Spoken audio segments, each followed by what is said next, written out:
This week on Barbell Shrugged, we talk about upping your mental game and taking your strength to extraordinarily unprecedented levels with the power of your mind, man.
I'm coming on as hard as I can. Coming so hard right now. Welcome to Barbell Shrugged. I'm Mike Bledsoe, standing here with Doug Larson, Chris Moore, and we have AJ Roberts on today as well. He is our special case. He's very special. And looking thin and all black as I am. Am I? We're rocking black to our favor. Notice the fat people wear black. If you want to, hey, tip one of the show. This show's already high value. If you wear black tank tops, you will look sexy as hell, even if you got a huge belly. That's true. Today we're going to be talking a little bit about mind games, sports psychology, and things like that. Might come off as like, oh, I don't want to hear about this. It's not. That ain't true. It's not how to get bigger biceps or anything like that. However, it is very, very important, and I think all of us, aside from AJ, was it Doug, Chris, me, CTP, like we all had sports psych in as college. Part of our sports science background. As part of the program, and I think every one of us were like, oh.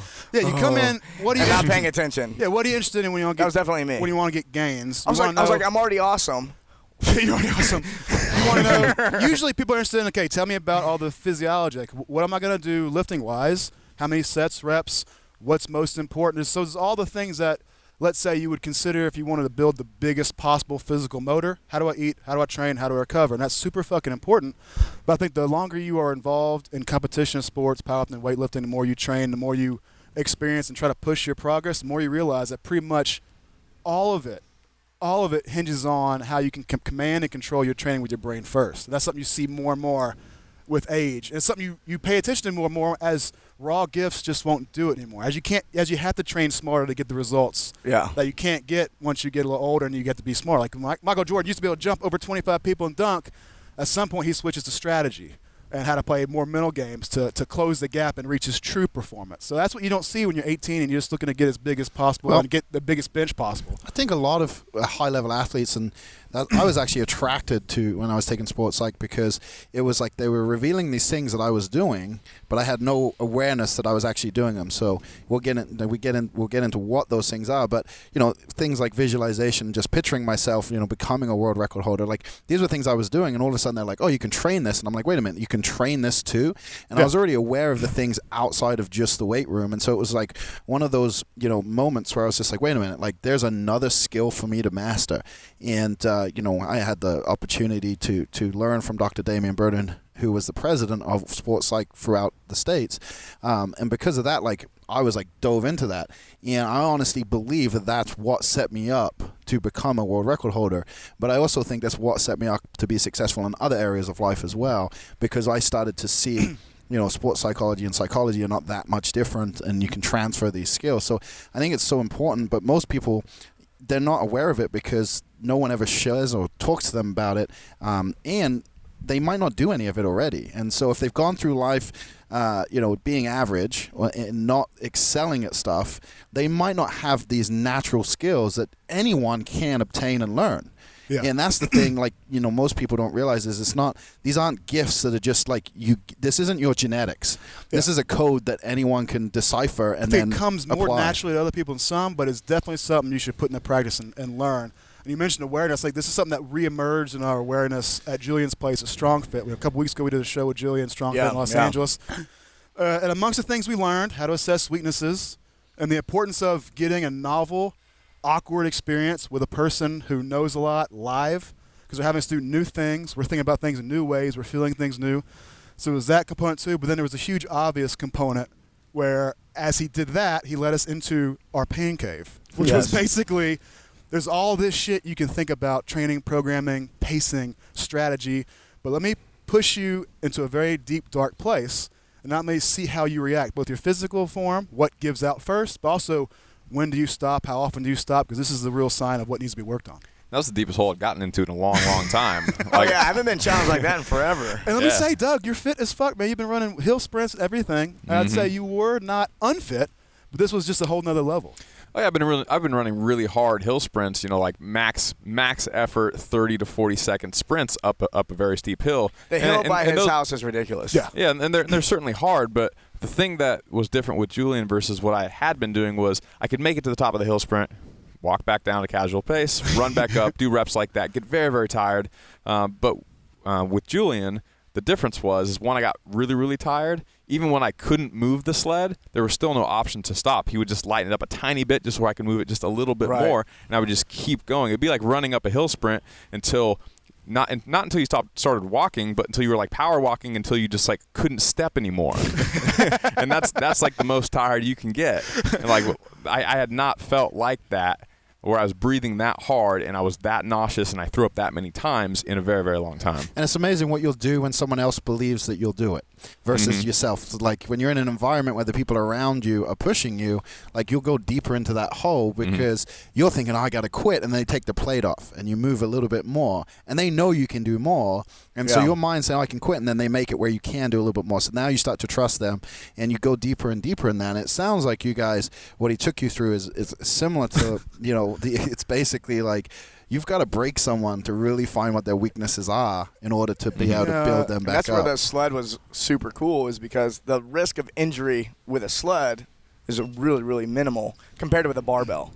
Like saying, okay, let's find failure, do touch and go snatches until you hit failure. That's a really bad idea. But with a sled, he can identify things that are falling apart without the risk of blowing something out. And you can suffer freely, but you're in a safe nest of suffering. And that what you're going to explore is what you thought was possible for you, and now you're realizing you went past that, and now you're starting to think, what else is possible if I can just get by this feeling? How do I get by this feeling of suffering? Basically opens up a whole new playing field for you, I think. I really enjoyed his comment towards the end of the show where he was talking about how he thinks about carrying that heavy yoke as far as possible. Yeah. He just says, I have this weight, I'm going to take it over there. It's and funny, that's the fucking end of it. Yeah. So it's funny, he has all this, and this goes for anybody. You have all this intense, acute suffering and pain and shit you're building up to be so huge and destructive, and right there in front, I've got to take on this thing. How the fuck am I going to get it over there?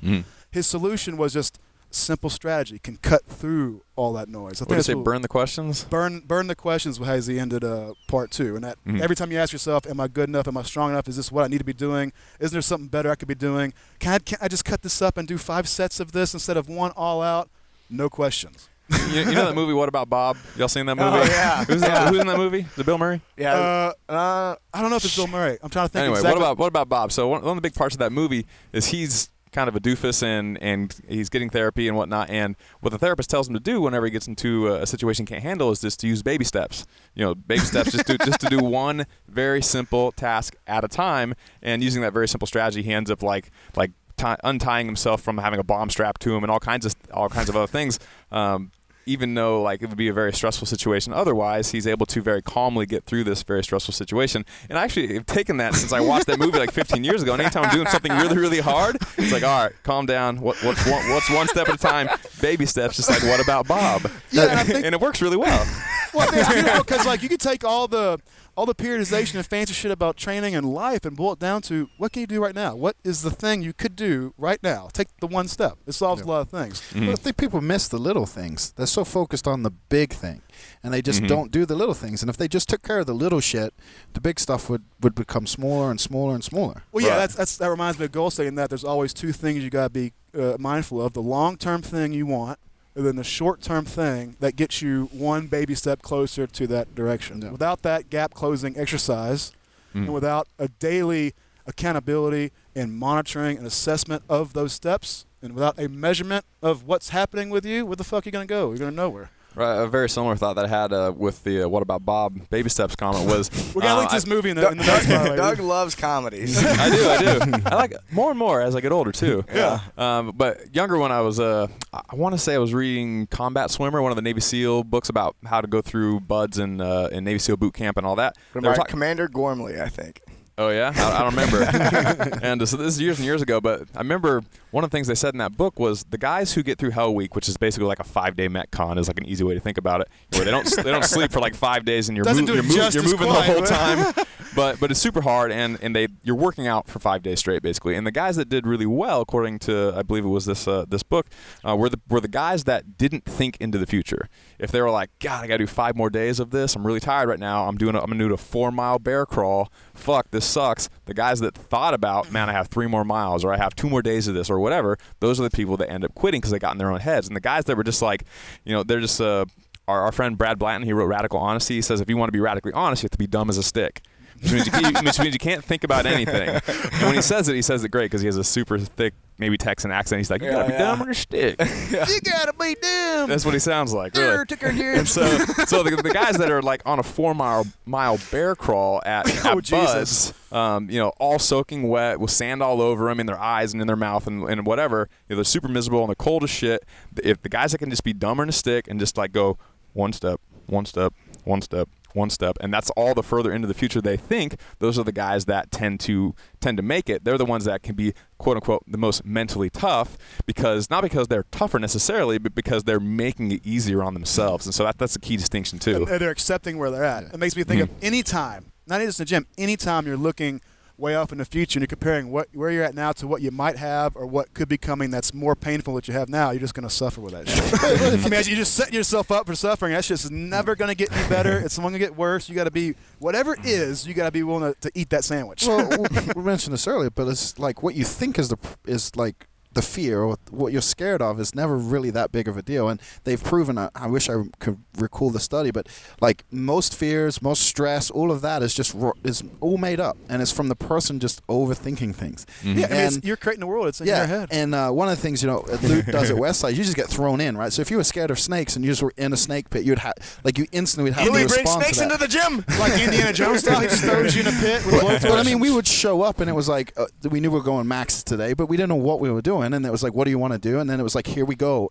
And it was in it. You were doing the exercises. And he always says the reason we don't plan is if I tell you we got a deadlift on Monday and you freaking hate deadlifts, it's in your head all week. It's in your head a weekend. You're like not looking forward to that workout. So you think of someone who's, they post their WOD on the board and they put, on Monday we're going to do Helen, and you've done it and you hate it. Like the entire time before you get to the gym, you're already like imagining how difficult it's to be. Whereas if you just show up and they go, we're not doing Helen today, we're doing this instead, all of a sudden you have no time to respond to that, and it's never as bad as you thought it was going to be. You kind of fucked with that. Or you think, Helen's my jam, all right, I got this fucking nailed, and you don't do some of the things we recommend, like visualization or focus or preparation. You go into it thinking it's going to be a cakewalk, and then the next workout's tough, and you don't have the skills to prepare. You said Westside, AJ, earlier you mentioned why Louis puts some importance on, well, certainly his methods in the gym, but also what he looks for when the lifters are competing and what can go wrong and what he says about the potential being in the mind of the lifter. 2 things. Number one, everyone always wants to send you videos of their training lifts and say, what do I need to work on? And it's always good reps. You know, they lightweight, and it's like, send me your failure, send me your competition list where you break down, and I'll tell you what you need to work on from that. Because unless you're put under maximum stress in a competitive setting, you're not going to reveal your weaknesses. Like, you can never go to, in the gym, you're never going to go to where you go in competition, and you're never going to try the weights you're going to try in competition too. That is just Julian's strategy with the sled. Yeah. Like, until we go there, Seems like a safer way. How do we know? And then, I don't know. I mean, 1,200-pound squat in a competition is not the safest thing in the world. Razor thin margins. I think that's what you're saying, though. Yeah. Oh, I thought you meant Julian. No, Julian. I'm like, I think that's a safer. Oh no! Okay, I was like, same outcome, safer analogy. But same principle. Yeah, but I mean, the long and short, you have to test yourself in order to see where you're going to quit. Like, you have to test that. And Louis always said, I would always talk about potential, and I would see these guys who are really strong. I would say, we need to try to recruit them. We need to work on that. And he would say, well, bring them to the gym for the week. We'll see what they're made of. And I'd be like, what do you mean? They could deadlift 700 already, and they're 19 years of age, and he'd be like, bring them to the gym. And the reason is for him, potential wasn't skill, it wasn't genetics. It was what was between the ears.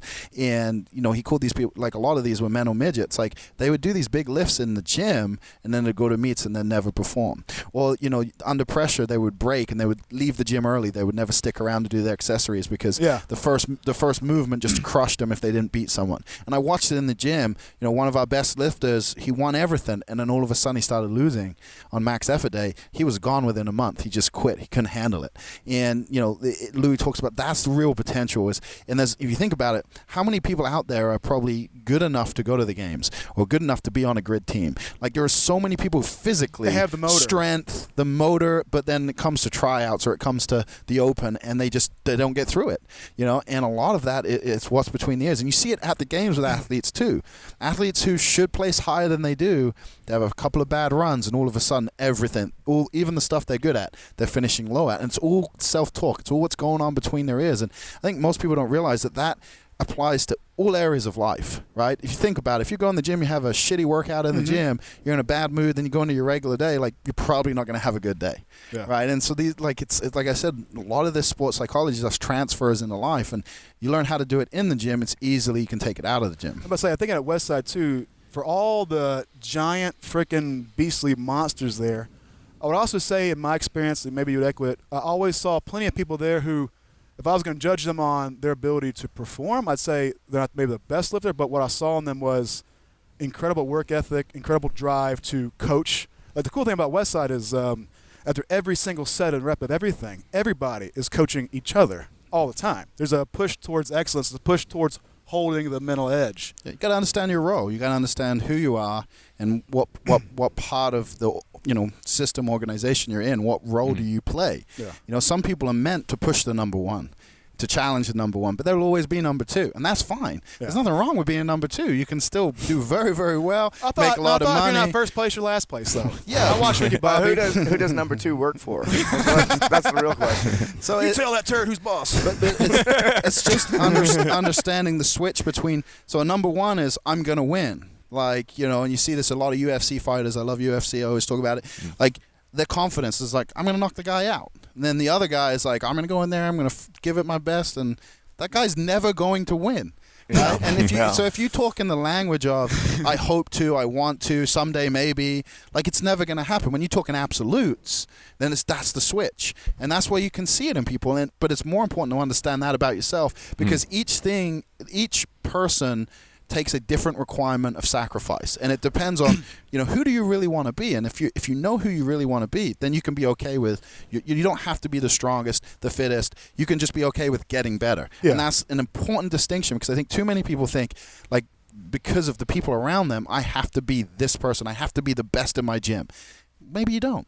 Yeah. Maybe that's not who you're supposed to be, but maybe you can be the most encouraging. Maybe you can be the best gymnast, and that's why we just got back from watching Grid, obviously, so I love that. But, like, the specialists on the team, they get to be the best at what they do, and I saw a little clip, and it's like, I get to train now on getting my strengths stronger because they're still my weaknesses. Yeah. I love that. Yeah, we have a few specific things we can get in and talk about the problems that come from this mindset, but you mentioned one that maybe we didn't get specific on the list, is the role of negative self-talk. Maybe you guys can pitch in too.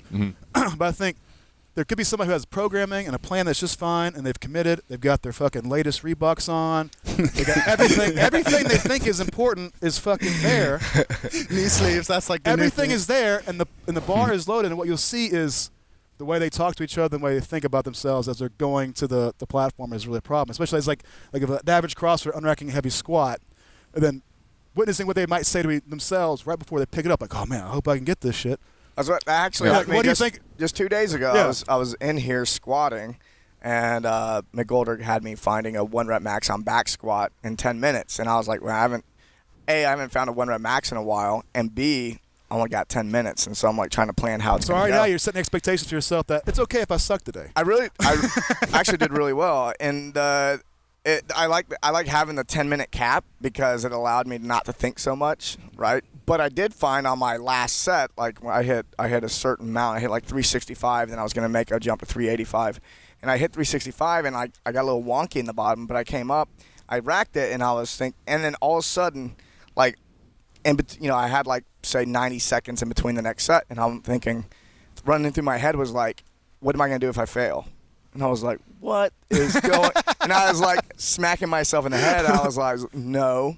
Like I basically, that happens to me a lot of times before a snatch or a back squat or something like that, where it's going really heavy. I'll hear that thought come in about like failure, or I'll literally visualize myself dropping the bar on the ground, and then I have to like step back, and I have this exercise where I take myself out of that. But What is your exercise? I don't want to share it. You want to share it part two? Okay, super secret. Earmark your super secret thing. We'll it out here for part 2 of the show. There's But technique while we're- I think that probably happens way more than people think. Yeah. And it's probably happening to you in the gym, and you don't even recognize that it's happening. You got to be able to like step out and watch yourself think. If you can step out and see the thoughts that are going through your mind, then you can actually help like disregard certain thoughts. But if you lack the ability just to even step out and see your own thoughts, that's a problem in itself. One of the things for me when I was doing the Part two. the We'll get It's into coming. It's coming. How to see your own thoughts is in the second part. doing the WODs and Namaste. and putting myself through like intense conditioning, like it was just that self-talk to keep going. Like I had this, and I think I mentioned it when we talked about this on the previous episode we did. Talk about how I get to a point and be just like, why the hell am I doing this? Like, I'm not here to prove anything. Like, screw these people. I'm just going to leave right now. And then flipping the script and just like talking to myself, like, you're not here doing it for everyone else. You're here and having that self-conversation.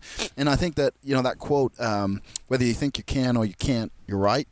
It's cliche and 100% true. But it's true. And that's like I hate bumpers. And I hate bumpers because it gives people an excuse to fail.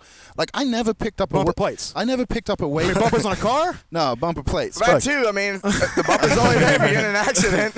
I Hey, never don't screw up. No bumpers. I never loaded a weight on a bar that I thought I was going to miss. I wasn't loading a weight like just to see how it goes. Like, let's just throw another plate on and like take it for a ride. It was. Hey, Louie, you spot me from the back with one arm? I got this shit. It was loaded up. I'm gonna do this. Now, it doesn't always work out, but more often than not, it does.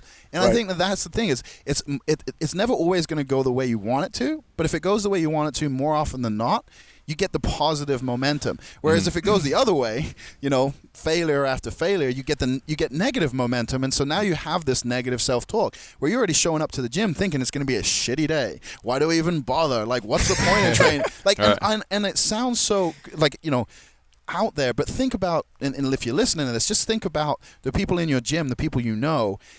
I guarantee you have two types of people. The people who are always positive and maybe sometimes too optimistic. The assholes in the gym.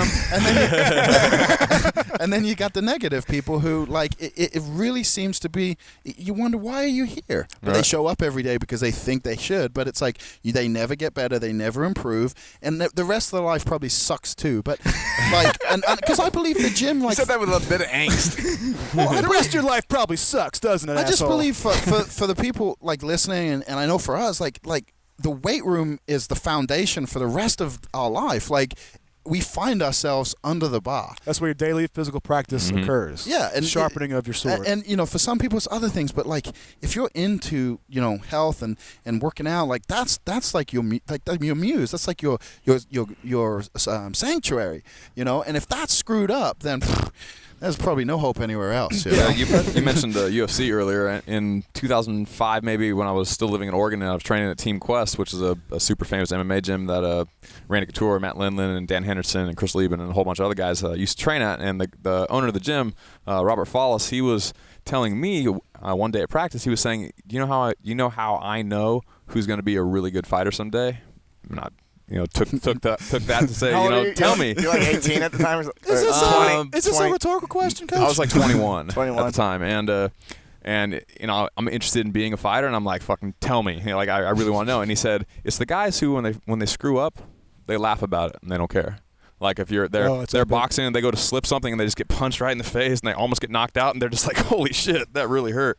Like they don't seem to care. They're the guys that they go for a takedown and then a guy drops into a guillotine and chokes them and they're just like, oh man, like okay, like no big deal, and they laugh about it and then they do it again, and if they get choked out again, they laugh about it again. And again, it's kind of like the dumber than the stick thing. Like of course they're trying to learn from it and all that, but they're not getting flustered by it. They're not overthinking it. They're just like, that guy got me, no big deal, try again. If you did, you'd feel that way all the time, because daily with the kind of people you need to be competed against to get better as a jiu-jitsu practitioner or a weightlifter, you're going to have misses, man. It's just going to happen. There's lots of times to fail when you're training to be a UFC fighter, which everyone at Team Quest is trained to go to UFC. Yeah. Yeah, you pretty much. I mean, whether you go undefeated in the UFC, like usually you might have lost in training. Like most fighters are not undefeated. No one's ever tapped them out. No one's ever. It's funny because you talk about that, like failing and just kind of brushing it off. I was interviewed recently on a podcast and I said the similar thing. They said, "Well, how do you deal with failures?" Like I just don't let them define me. I move on. And I think back to when Greg Panora. Greg was a 242 world record holder. Amazing lifter. At He's coaching out of a CrossFit gym now, powerlifting stuff. He's competing again. In Raw and doing very well. I see him bench over 500. So he's come back strong. He's gone through a lot of adversity. But one of the things I saw that just blew me away, we're at a meet. I can't remember what the weight was. It was maybe 1,100, maybe 1,050, something insane for a 242 body weight. Squat. And he fell forward with it, And in powerlifting, when you're getting set up, if the judge will say squat. And if you're not set up before and you fall, you can they'll re-rack the weight and you can take it again. So until they say squat, the lift doesn't start. So you get to go again. And so he fell forward he unracked the weight and the monolift kind of pulled him forward, and he fell, and it was looked pretty bad. And they re-racked the weight. Everyone checked if Greg was okay. So I'm fine. Go back under the weight. Went down and up, squatted the damn thing. And everyone was just like, whoa. It'd be very easy to lose the script then. It would have been. No one would have thought. Like if he had walked away, oh, what a pussy. Everyone would have been like, totally makes sense. Yeah, see, but that was a defining moment of why he was the 242 world record holder. Because, I screwed up, get back under the weight. It wasn't like I almost got crushed by 1,100 pounds. And I've seen benches, the world record now is up, I think it's 1076 or something. But I've seen people drop 800. Everybody in the audience goes, what lift now? But I've seen bench press. I've seen people drop 800, on their chest and then come back out and take it. And you think back, for people who those numbers are so out there. But how many people have weightlifting accidents where they drop a barbell on their head or they're I've seen guys when they're first using bands, they'll do the reverse band. They'll take one side off and the other side will smash them in the face and the split over. I've seen the people. That's why I put a couple plates on before the reverse band. People with the cleans, it works with. No matter how you got bands on the bar, somebody's going to get hit with something at some point. Or somebody's going to slammed to the box. Oh, shit. Yeah, okay, now I get it. Yeah, the people who clean and they smash their chin, because they don't have a good catch or they're just unprepared. I've done that myself, didn't split it open. But you see it all the time. Like, does that make you, when you rip your hand off, do you just put super glue on, go again, or do you cry for a week? And I would say those are things like, and if you're listening and you're like you are the person who tends to over exaggerate, like just acknowledge that. You can change it. That's the beautiful thing. It's like it doesn't have to be you for the rest of your life. I think this leads us to the second point there of the few we're going to hit before the break is that concentration, in addition to self-talk, your ability to concentrate, because there's what world record lifters will experience, like you just said. And there's what you will experience if you're just going to the gym. What do I mean? If your concentration is bad, in that gym and the world behind you are all sorts of triggers and things that are going to get you to think and feel a certain way. They're going to make you feel good thoughts or bad thoughts.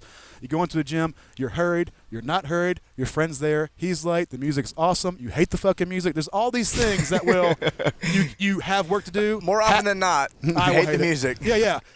Or there's work you will have to do, but you are missing and getting distracted, and you know there's something you haven't got yet. So how do you refocus your concentration? Because what will happen is if you can't put your focus where it needs to be, you will not get the work you need to get accomplished done. So concentration is a huge additional thing that can pull your mind. Well, and just to that point, like there is no difference between like what a top level athlete goes through and what you go through, because the intensity of it is just based on your response. So like, something that could to throw a professional athlete off, you might get thrown off by something much smaller, but the effect is the same. And so I think that's like most people can't relate. That an athlete shows up and they're in this foreign environment. Well, what about you when you travel and you go into a gym and it's not your home gym and it's not what you expect? Like, how do you deal with that? Do you not work out or do you work out? And like you said, how do you focus and get in the inflow or in the zone? That's what's important. And so it's like for some people this may seem so far out there, but it's really not. It's about your daily. If you show up and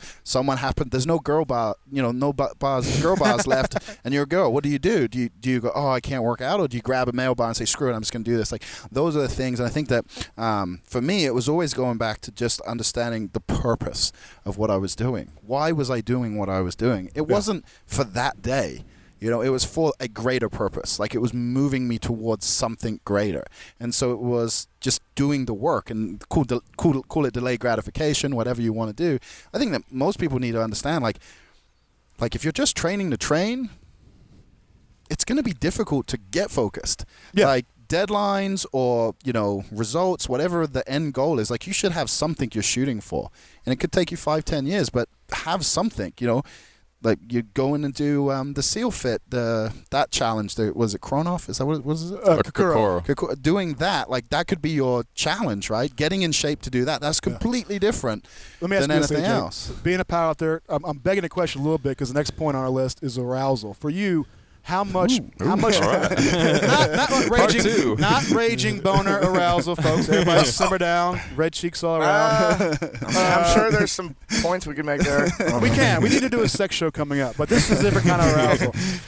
Charlotte's shaking her head. AJ, for strength and for competition, I think it's a common problem. What do you see in athletes that you would call bad levels of arousal or inappropriate levels of arousal? Or is there such a thing? I want to hear your thoughts on it.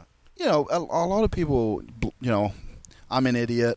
Like, so the self-talk is there, so it works them up. They come into the gym, they're angry, they can't leave at the door, whatever's going on. And the thought process, they get worked up, the adrenaline. And one of the things I used to do, and maybe you guys, you've competed, and Doug, you've fought, like, and I see fighters all the time do this, and lifters do this a lot too. When I first started lifting, I was like, before I'd lift, I'd be like, yeah, let's go, come on. I'd be all worked up, right? And that's what most people do. There's an excess level of arousal at Brent would look at me and be like, what are you doing, dude? He's like, you need to learn to channel that. It's so much waste energy. I watch this guy. He's the biggest man I've ever seen. I mean, his leg, like, even to this day, I don't think I've ever met anyone. His leg was like the size of mine. Both mine was one leg of his. He had just tree chunks for legs, and he's just, he couldn't bend his legs. It was just so huge. He'd waddle. And he was the calmest, most, and it was like this silent but deadly.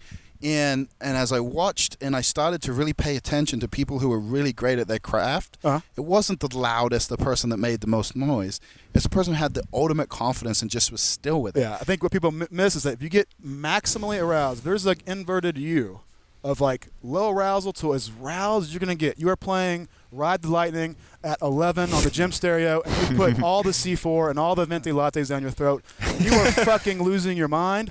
That will be peak. And it turns out, somewhere in the middle. I've been over there, by the way. It's not cool. And I've also been very sleepy.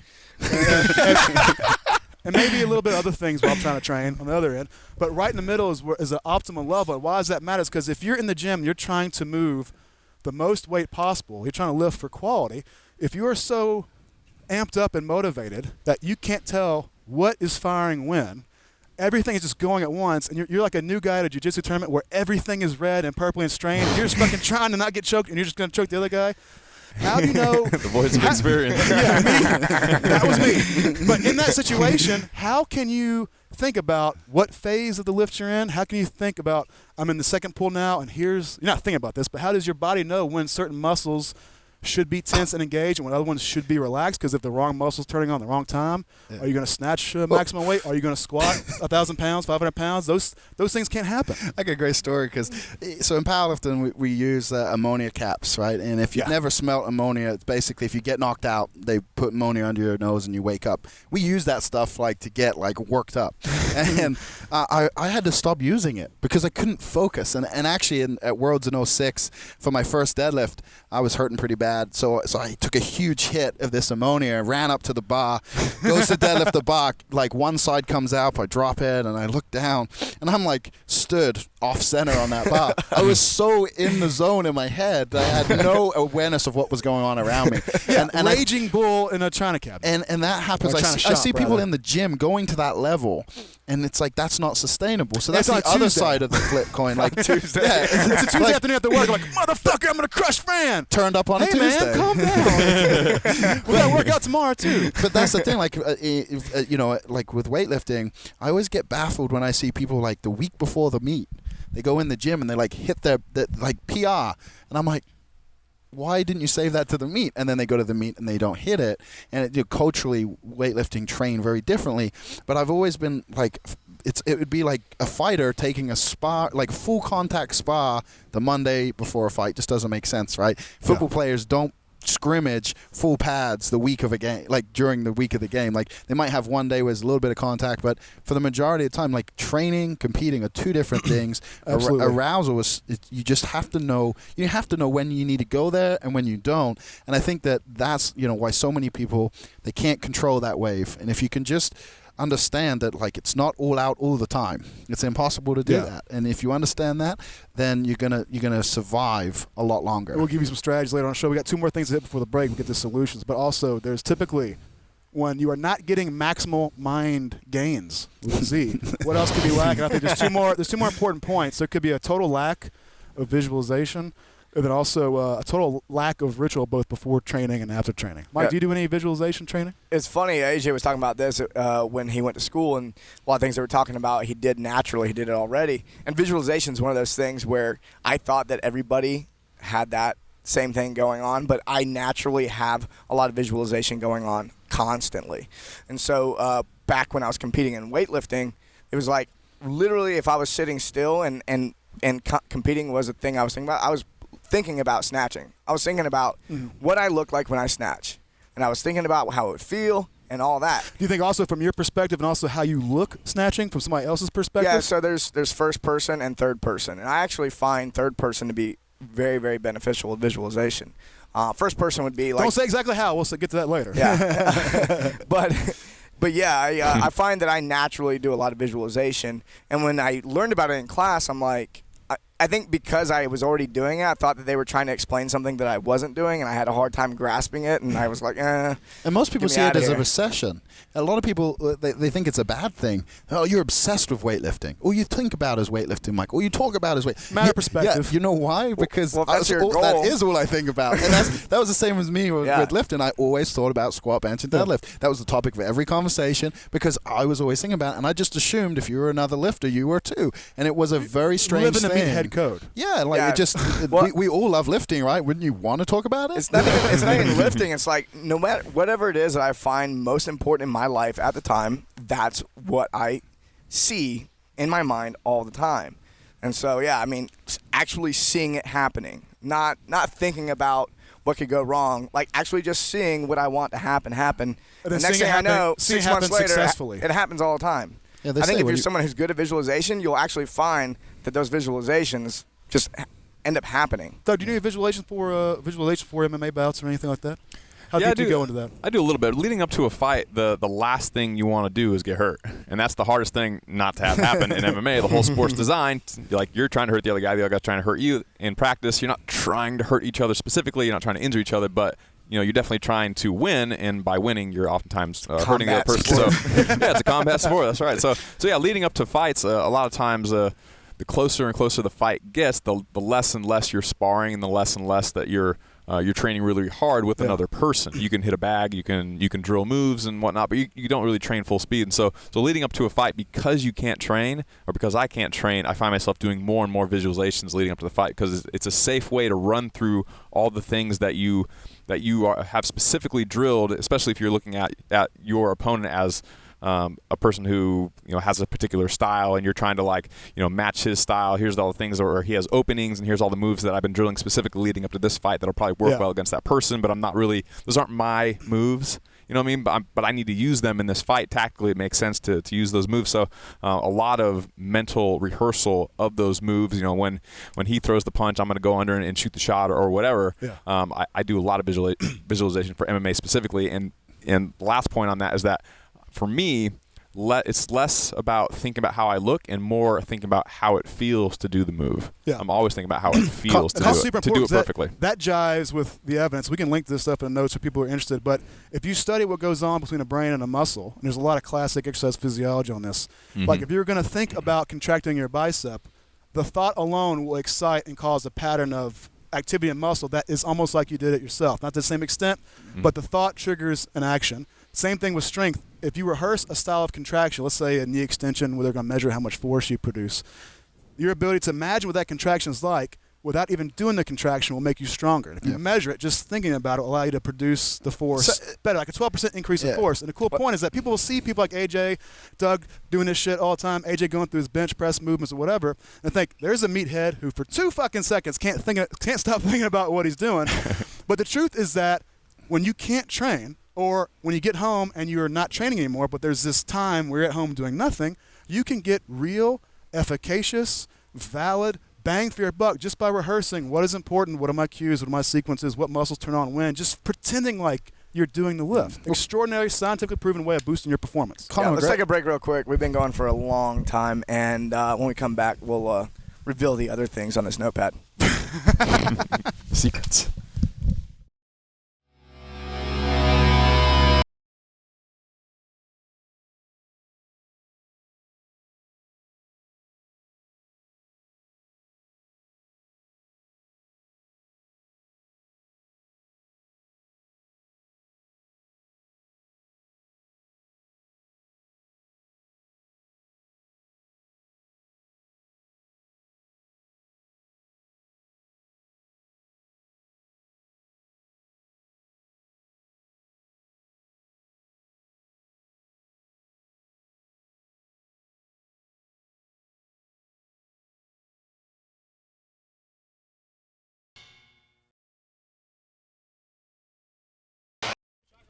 Shaka, bro. And we're back. We were going to talk about the fourth thing that you had written down. You cut me off, man, because the tyranny of breaks, commercial breaks, man. Before I made a point. But the last thing we're going to get into, let's get into it in this section. Sorry for dropping the hammer. You dropped the hammer on me. But the last thing was the power of ritual. Basically a set of steps that will take you through each rep you do in a gym, each heavy set, to prepare you so you can get some of these barriers out of the way. But we'll get to that as we close here. The first thing, though, Mike, solutions. How you get rid of negative self-talk before a heavy lift. Replace it with something more affirming. I'll give you this example. Okay. Our dear colleague Charlotte here, squatting with her the other day in my gym, in my garage, and before she did a squat, which I knew wasn't too heavy for her, but what she thought was heavy, I basically heard her out loud say, I can't do this. And then even her mom, I said, no, it's good. Think of point 1, 2, 3, coaching-wise. She even said, in her mind, she thought, well, I'll show you by not making the weight. So for some people, Sean included, people who haven't pushed through some of these boundaries with heavy lifts, there's a very real consequence of negative self-talk, especially right before. How do you think, what's the best way of disarming that talk before heavy lift? Pull them aside and just give them a little like, hey, what you're saying is really self-defeating. Why don't we change this language a little bit? Yeah. That's always helpful. So the first step is just raising the awareness this is what you're doing, because they might not even be aware this is what they're saying. They have no idea because they're doing it, like AJ was talking about, they're probably doing it throughout their entire life. Like every day, they're at work doing this. When they wake up, they're doing this. They're saying these things throughout the entire day. It's just in the gym it's obvious to the coach. And that's where you can really help somebody. You can go, hey, this is what you're saying, and you can really help them in the gym. And then you might even mention, hey, you might be doing this at work as well or with your kids or whatever, and then there's a big benefit there as well. You got to know what motivates them from a coaching standpoint. Yeah. Some people need positive reinforcement to step up. You're doing a good job. Your last rep looked fantastic. You just go walk through that again, visualize it, get them to visualize it. Do you see it? Yep, and they'll go. Some people, they like to get cooled out. Like, let's go, you pussy. The man the fuck up. Like, some people respond to that, so you have to know how they respond. And then on the flip side, as an individual, you got to know how you respond. And so if you know, like, your self-talk, to challenge yourself. Like, do you need the pat on the back or do you need the cool out, right? And go back to what you were saying with you and Charlotte in the gym. Like, her response was, I'll show you wrong. So if you had agreed with her and said, yeah, you're probably not going to get this, like, last one was a little sketchy, she'd be like, screw you, I'm going to get it, because she responds by stepping up to prove someone wrong. And that is a response. So that is so important to understand, is like, what fires you up? Are you a person who needs a pat on the back, like a good job, or do you need, and it's funny because I listened to a TED Talk recently, and he talked about kids, like, pointing out, like, rewarding the good behavior versus the negative behavior. And I'm like, well, that's true, but not for everyone. Like, not everyone responds to good. Like, I am the kind of person, like, I don't need to be told what I do good. I already know. I want you to point out everything that I'm not doing right, because that's what I want to focus on to get better. And then I spin that. It's not like I look at it negative, like, oh, I suck. I look at it like, this is an opportunity. So my thought process on the negative is different than some people, right? But you have to understand what's going to get someone fired up. And so the story you tell yourself, like, if you always tell yourself, like, man, I really suck at working out, I really hate it. If you just change that and you start telling yourself, you know what? I love working out. I enjoy it. It brings me peace. I feel great. And you just tell yourself this. Doesn't matter what kind of workout you have. After a while, you start to be more relaxed in the gym. And the same like when you're driving. If you drive and you say driving relaxes me versus, people who drive and someone cuts them, fuck you.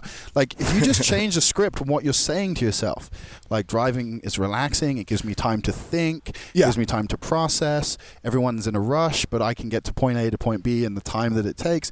It's the story you tell yourself. They call that situational self-talk. And I think that's where most people, if they just paid more attention to when they go into something and there's this friction, and then just start removing the friction.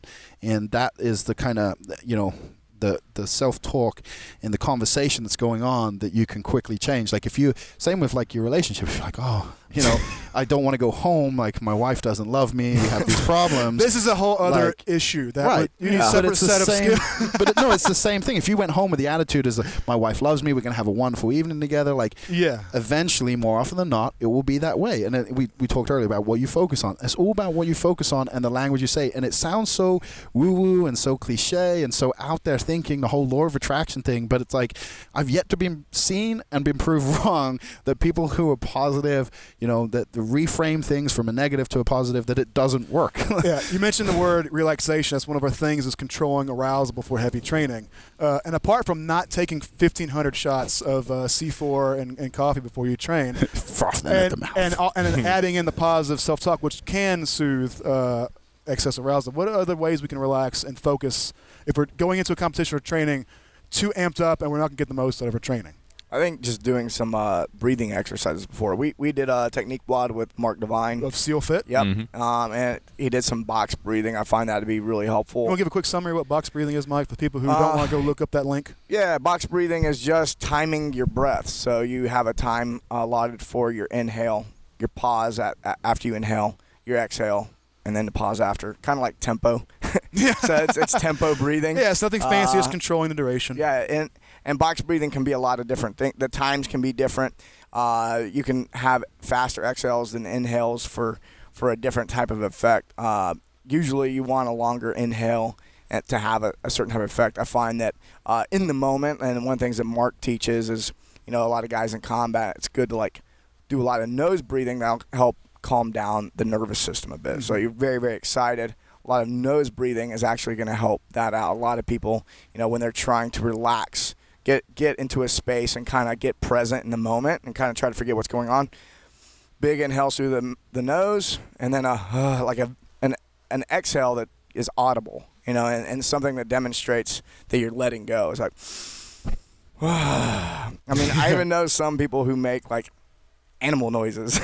They're like, I'm a horse. My son does this. It gets out there. Yeah, but hey, it works. Yeah, there's breath, breathing, holding, letting go, and there's also evidence around just holding a tense muscle, like a muscle that is tense, a muscle that you will use in training, or a muscle you've worked and afterwards you want to relax it. Just contracting it and forcibly trying to relax it as much as possible and going in the same pattern will make your physiology sort of Or they cool have down like, a little they have bit. like those Compex units and You can do it with that, or you can Mark, you can do whatever. it with yourself, just actively trying to recruit That's and what I'm saying. trying to I think relax. that's probably a big part of that is Yeah. it's that huge activation and then the relaxation that comes after. Yeah, absolutely. Yeah, I know I mentioned earlier about yelling and screaming, kind of wanting to learn how to control that. But if you are too worked up, sometimes that you do need to come back down, and that is a way to actually just release that energy, right? And so the breathing does work. For some people, they're so pre-workout and all worked up. Like some people are pacing the gym, they won't stop, and sometimes it's good to get a little bit out before you go. And I've seen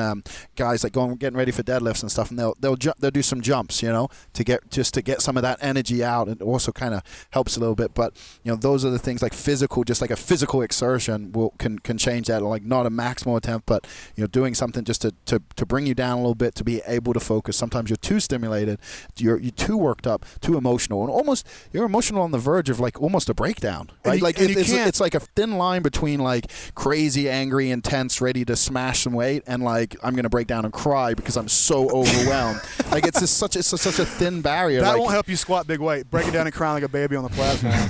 I've done it once or twice. It didn't help much.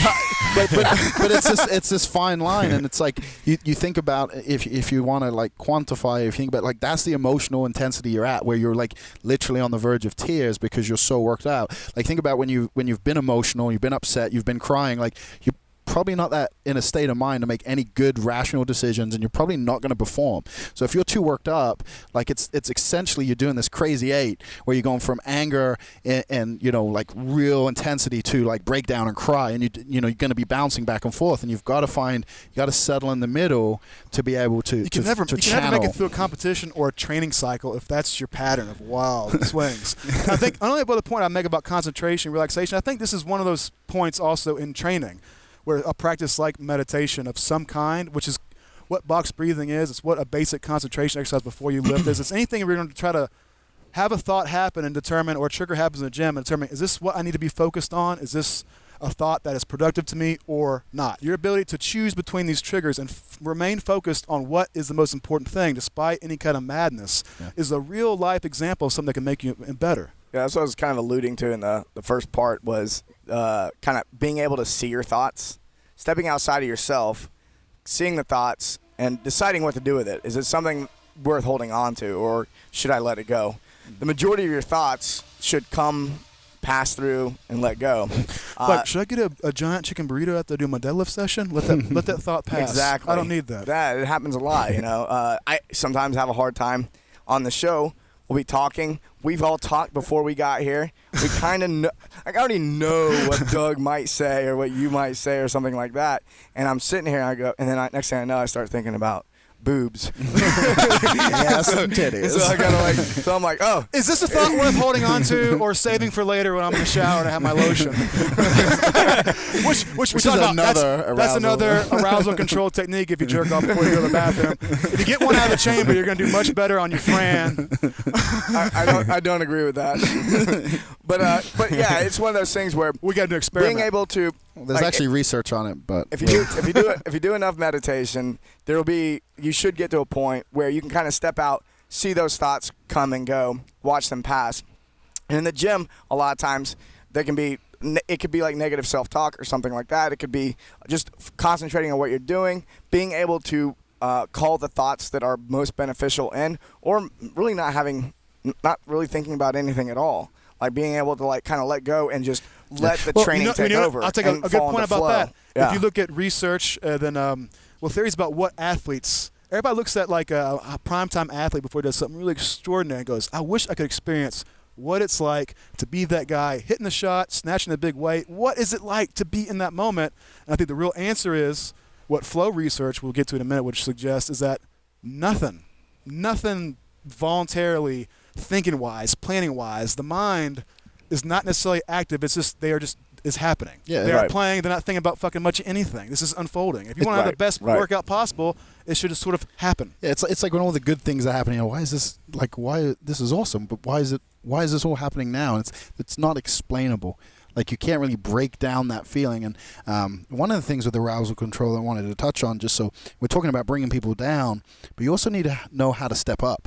And for me, you nice and calm, laughing, joking before I'd lift. But the minute I got under the bar, it was like a flip switched, right? And I'm sure as a fighter, like, you need to be calm when you're in the corner for that minute between rounds. Or that's not a minute, is it? Like a lot less. It is a minute. No, it's It's a a minute. minute Doesn't between feel like a rounds. minute. That's a really short minute, isn't it? But then you're going out there and, like, you gotta go from 0 to 100%, because, like, you're not going out there with a calm, relaxed attitude to fight another human being. There's, like, no way in the fight or flight response. Like, the cool, calm, collective fighter it's a different cool, calm, collective. Like, you are switched on to the point, like, I'm going to kill this person. You have to be in that mindset, and that doesn't just come from just, like, showing up in there. Like, you have to know how to flip that switch. And one way I've always done it with lifters is, for me, strength, and I know fighting's probably different.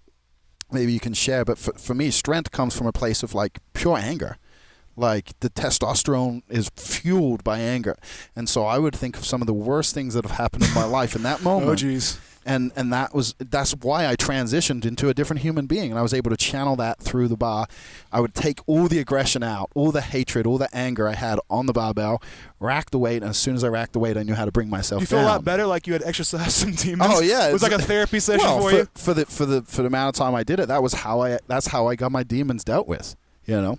Yeah. Doug, what do you tell yourself before you go into a fight? Like, how do you control those thoughts? I think relaxed aggression is a very good place to be. Angry, no, I don't think angry is a very good place to be if you're going into a fight. If you're angry, you're liable to make some emotional decisions that are mistakes. Well, barbell doesn't really fight back, right? Yeah, So- barbell's different. Barbell's kind of point A to point B. Yeah. You understand what the ride is going to be like. It'll be very difficult, it'll be very heavy, etc. But there's not a whole lot of decision making compared to a fight. There are some decisions to be made for sure, but there are things that you do need to think about to some extent. But fighting's a different story. Every time I've ever gotten angry, it ended up bad. What about visualization, Doug? Before a fight, before a big lift, do you do any visualization steps? And we kind of already touched about that. As far as arousal, I tend not to be overly excited as it is. I tend to be a pretty calm person. So for me, it's more about amping myself up than it is calming myself down. Actually, in high school, when I was wrestling in high school, my coach, as I'm going on the mat, would be like, mean and nasty, mean and nasty, mean and nasty. And he'd be like, nasty out there, he's like, Doug. be mean. I'm just like, okay. Were you like, you bet, I'm mean and nasty now. Well, I mean, it wasn't that I wasn't going to go hard and really try to win, but when I get out there, as you said, I'd go 100%, but just that my coach couldn't see the emotion. Like, you couldn't see that I was just fucking snarling at the guy like I really wanted it. I'm just like, I don't know why you want me to get all mad. I'm still gonna try as hard as I can. You're like, yeah, I'm totally gonna rip this guy's fucking face off, coach. 3, 2, 1, here we go. Yeah, and then I go as hard as I could. But so for me, it's more about amping myself up rather than calming myself down. And for me, I didn't feel like mentally I needed to do much. I felt more like I needed to physically do something. I needed to wrestle, and I needed to hit pads, and I needed to move fast. I needed to run a sprint or two. And then once I physically felt good, I felt good. I think for me, I had much more problems controlling that with AJ's hitting. I would get so amped up, slam my head into a barbell, I'd be bleeding down my face. I'm like, right, what was I doing? Yes, squat. So I think for me, anytime I could do simple visualization, I would do this all the time. One, picture myself in my body doing a lift, fucking as perfect as I can imagine it. Everything has to be seen as perfect. 2, seeing myself from external. What would I look like doing this lift? So if you get video of yourself, that's easy to see.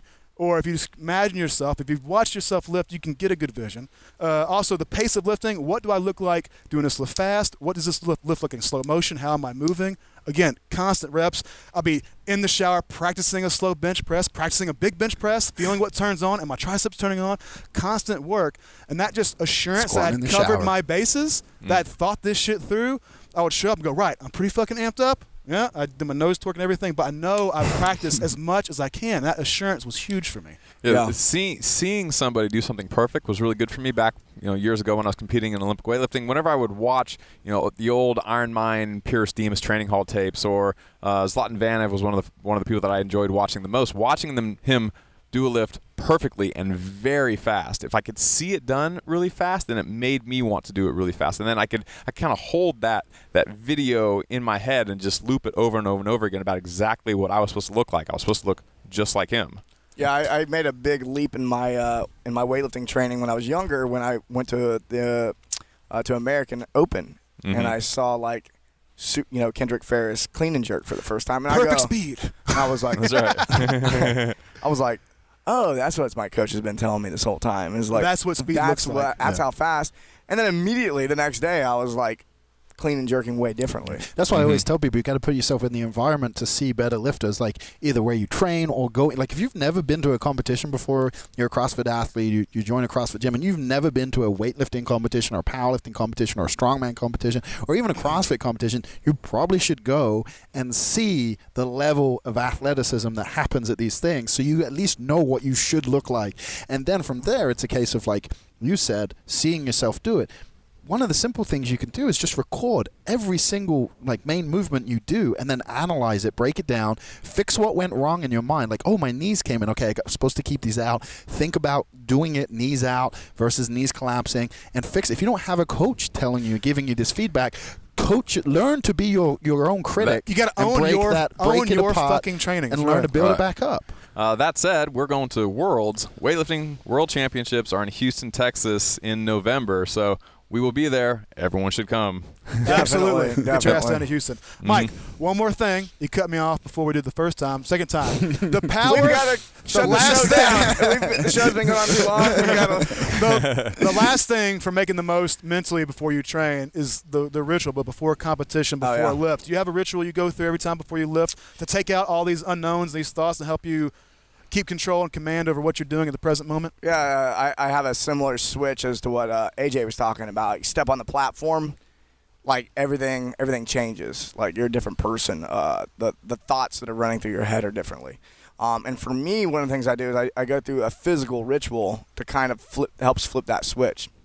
And the ritual has definitely evolved over time. I used to initiate it with like a bark, like a yell, and then that's when. What does the bark sound like? I don't know if I can even remember. A bark yell? See that? More like a manly. It's definitely much more manly. More primal. Yeah, but that was like a Mickey Mouse yell. That was like we're gonna fucking stash this way.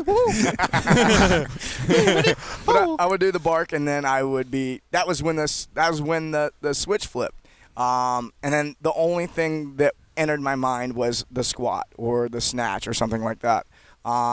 Like I said, it evolved over time. I got to a point where if I was in competition, I would step on the platform, and then I would basically kind of open my arms and think about all the good things in my life. I would think about every good thing that ever happened to me, so that when I lifted that weight, I did it with pure joy.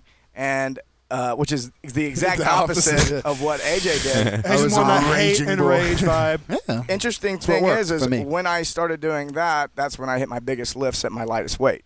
So that was extremely beneficial, and that was something that just came with age. When I was younger, I did a lot of things out of anger, and then as I got older, had some awakening moments. I then just found that doing things in a much more happy state is where you're going to get the biggest benefit. It was actually one of the reasons why I retired was because I started working on the issues that were causing so much anger, and now I was a happier person. I almost lost the reason to need to lift in that sense. Like there was a lot of other stuff going on. We've talked about it on previous episodes, but it was one thing that I found I can't even get to that level mentally anymore. My mental game had changed, and when I sat down with Louis about a month after I retired, or a couple of months after, and was explaining to him, I was telling him it had nothing to do with the gym and him, or it had everything to do with what was going on between the conversation in my head.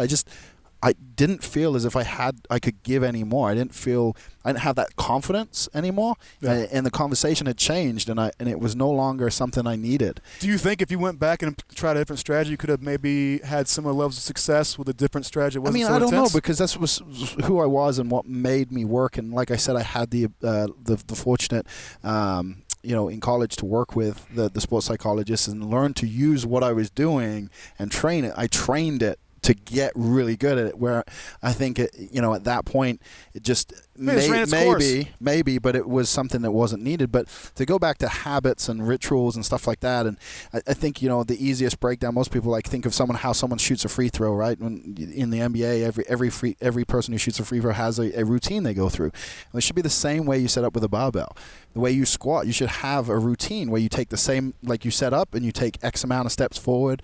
You put your hand on one way, you get underneath, you squeeze your shoulders together, you take your breath a certain way, you stand up a certain way, you take, how many steps back do you take? How do you get every lift that you do can go through that process. Now, on accessories and things like that, you're probably not going to go to that extreme because it's less important on the smaller stuff. But on the bigger lifts, like I would imagine, like with a snatch, like if I was going to, try to perfect the snatch, I would grip the barbell the same way every time. I would take my breath the same way. I would set up the same way. I would pull the same way. And I think that's where the habits come into play. And the funny thing is, and we could talk about this forever, but we all have morning rituals we do. Yeah. And again, this applies outside. It applies to everything you do. Like, everyone wants freedom, but freedom comes through structure. And in the gym, you need structure. Absolutely. And you need to set up, and you need to go through the motions, and the motions should always be the same. And then that way, when something goes wrong, you can go back and say, well, what went wrong? Oh, I know what went wrong. Like when the meet where I missed the last attempt, the 650, at the raw meet I did, like I set up a certain way for my first two lifts, and then I had this brilliant thought pattern that I should just change it on my third lift, and I screwed up. Yeah, I did that in this recent competition. I tweaked my hamstring and then tore it.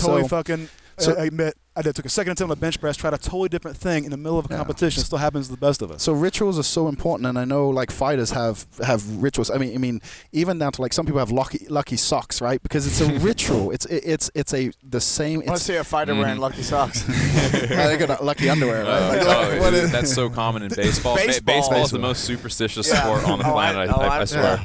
Yeah. But it's about just going through the certain emotion that triggers a feeling and goes through that. And it's so funny because when you look at fighters and when you look at them talk, like they say the same things almost every fight because their minds, it doesn't matter who they're fighting. Like you put anyone in front of them, they're going to say the same thing. And I was telling Doug at the break, Conor McGregor in his last fight, they got switched out at the end, and they said to him, well, you had a very specific, way you thought the fight was going to go when it was with your previous competitor. What do you think now? And he's like, exactly the same, because his mindset hadn't changed because he'd been visualizing someone else. All he did was switch the picture. Yeah. It wasn't a different fight. Like in his mind, everything has to be as consistent as possible. Everything is ritual and habit. And the more you do that in the gym, that you show up, and that's why some people, they drink the same pre-workout and they eat the same foods, and they, the day before a big squat, they'll eat a pizza, and they'll be, some people get hungover. Hey, Jay, everybody knows before a big squat, it is sushi and 2 pints of beer. Sushi with lots of soy, 2 pints of beer before a heavy squat session. You get swelled up by a couple pounds, and you make a PR next day. I heard Conor McGregor bet Dana White and Lorenzo Fertitta. Dana's the president of the UFC, and Lorenzo Fertitta is one of the owners of the UFC. He bet them $3 million that he would knock Chad Mendes out in the second round, and then he did. Whoa! This guy had some fucking mental muscle. Chad Mendes, who's never been stopped by anybody except Jose Aldo, who's the current champ. Mm-hmm. Is that legal to bet on your own fight? I don't know. I don't think you put it in the books on Vegas. Well, he got paid, so. Yeah. That's right. I want to make 2 points, actually. We talked about a lot of things. Controlling arousal, keeping yourself concentrated, having a ritual in place, being able to imagine what you're doing. And these are ways you can control all the unknowns that are going around the gym and help you get a better result out of your training. What that leads to, and what we first learned in sports psychology class, at least me back in 2000, I learned from this book, Flow in Sports. Old. Mike, pronounce the last name. Let's see if you can do it. Csikszentmihalyi. Csikszentmihalyi. Mihaly Csikszentmihalyi. Look, take a picture of the book. You're going to say Jackson. We will link to this. What is it? Barbell, Shrugged, /books. We might provide a link to this. Get this book. Basically, what you get when you control your mind is a flow experience where everything you want to achieve in the gym, the lifts, the performance, the outcome you want, will start happening more of the time if you put these steps into place. Also, the follow-up, The Rise of Superman. This is a really cool book. Pretty much everything Steven Kotler has co-authored and authored is really dope.